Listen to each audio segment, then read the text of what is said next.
పవన్‌ను, పతారను అడ్డం పెట్టుకొని బండి భగీరథ్ మీద కేసు గట్టిగా రాయలేదా ఏంది అనుకుంటా కొన్నొద్దుల సంది సోషల్ మీడియాలో చాలా మంది ప్రశ్నించారు కదా!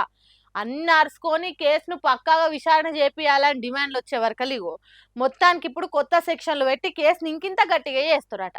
మరి ఆ కొత్త సెక్షన్‌ల కింద ఏమేమొస్తాయి? ఒకవేళ తప్పు తేలితే నిందితునికి ఎన్నేళ్ల శిక్ష పడతది? ఇగ అంటే పరారీలుంటే పని కాదు, దోలాడి దొరకబట్టైనా మైలపోలు తీస్తారని మంచిగానే అర్థం చేసుకున్న బండి భగీరథు భయపడైనా మొత్తానికి మొన్న రాత్రి లొంగిపోయిండు. ఇంకో దిక్కు పోక్సో కేసులో లోపటపడ్డ బండి భగీరథ్ మీద ఇన్వెస్టిగేషన్ ఆఫీసర్లు ఇంత కూడా వెనుకపోకుండా గట్టిగానే కేసులు రాస్తురు. మైనర్ బుజ్జి మీద కొన్నిసార్లు అత్యాచారం చేసిండని కంప్లైంట్లు ఉండేవరకలా బిఎన్ఎస్ సెక్షన్ 64(2)M సెక్షన్ ను కొత్తగా చేర్చిర్రు. ఈ సెక్షన్ కింద నేరం తేలితే నిందితునికి 10 ఏళ్లకు మీదనే జైలు శిక్ష, కొన్నిసార్లు జీవిత ఖైదు కూడా పడే ఛాన్సులు ఉన్నాయట చూడుర్రి. అయితే కేసుల కూకట్పల్లి జోన్ డీసీపీ రితరాజ్ మేడంను ప్రత్యేక దర్యాప్తు ఆఫీసర్ లెక్క పెట్టింది సర్కారు. ఇక రప్ప రంగంలో దిగిన రితరాజ్ మేడము పేట్ బషీరాబాద్ పోలీస్ స్టేషన్ కు పోయి కేసు ఫైలను చూసి అన్ని అరుచుకున్నది. పోలీసులు నమోదు చేసిన వాంగ్మూలంలో ఏదో క్లారిటీ లేదని గుర్తుపట్టి ఇన్వెస్టిగేషన్ ఇంకింత లోతుగా చేస్తున్నది. డీసీపీ మేడమే స్వయంగా బాధితురాలు ఇంటికి పోయి ఆమెతో అన్ని మాట్లాడిందట కూడా. కేసుకు కావాల్సిన కొన్ని ముచ్చట్లను బుజ్జినడు అరుచుకుంటే ఆ మైనర్ బుజ్జి చెప్పిన వాటికి పోలీసులు రాసుకొచ్చిన సెక్షన్లకు పొంతనే లేదని గుర్తుపట్టిందట. ఇక ఎంబటే బిఎన్ఎస్ సెక్షన్ 64(2)M ను కేసులో చేర్చుర్రి,